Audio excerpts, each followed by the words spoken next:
Welcome back, everyone. I'm Jody, and I'm here with Fincher, who's about to explain why being a good boss is now officially a tax strategy. Fincher, is it true that the big, beautiful bill wants to reward employers for helping with childcare and family leave? That's right, Jody. The government finally realized that if you want people to work, you've got to help them take care of their kids. And maybe, just maybe, let them take a nap every once in a while.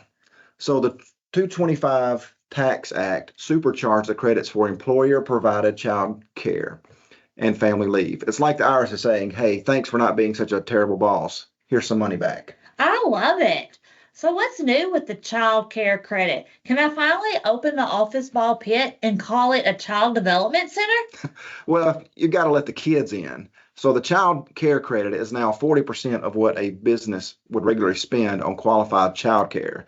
And that's a whopping 50% for small businesses. Wow. So that annual cap is now way up. It's 500,000 for most businesses, 600,000 for small businesses. And that's a lot of juice boxes and finger paint. My kids love juice boxes and finger painting. So if I spend $200,000 on a contract with a local daycare for my employees' kids, I get a $100,000 credit back if I'm a small business. That's exactly it.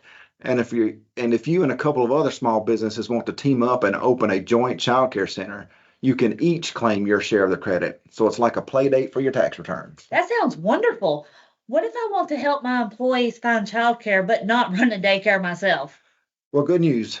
There's still a 10% credit for resources and referral services.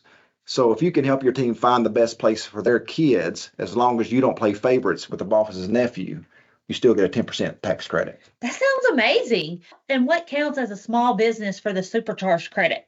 Well, the definition for small business actually got a little friendlier. Now you qualify if your average gross receipts are $31 million over the last 5 years versus the last 3, which was the old law. Wow, that's wonderful. Okay, let's talk family leave. Is this the part where I can finally take a vacation and call it tax free? Only in certain cases. So if you're having a baby, you're adopting, or caring for a sick family member, the paid leave and medical leave credit is now permanent. Employers can get a credit for a percentage of wages paid to employees on leave, anywhere from 12.5% to 25%, depending on how generous you are. Or you can get a credit for part of the premiums you pay for qualifying insurance policy, even if nobody actually takes leave. I know CRS is generous. Hopefully we will get the 25%. So if I pay $10,000 in wages to an employee on leave, I can get up to $2,500 back as a credit? That's right.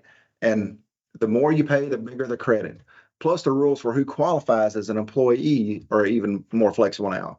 Just 6 months on the job and at least 20 hours a week, you qualify. So you don't have to wait a whole year just to be a good boss in the eyes of the IRS. Wow, just 6 months on the job and only 20 hours a week? What if my state already requires paid leave? You still get the credit for what you provide above and beyond what's required by state or local law. So if you're extra generous, Uncle Sam still is going to give you a high five and a tax break. Great, give me a high five. There you go. Any tips for small business owners who want to take advantage of these credits? Absolutely. Don't go it alone. Team up with other small businesses for childcare, keep good records, and make sure you're not accidentally playing favorite with the boss's family. And remember, being a good boss isn't just good for your team, it's good for your bottom line. Thanks, Fincher. Next time, we'll talk about R&D expensing and other business incentives. Bring your lab coat and maybe a few crayons for the kids' table.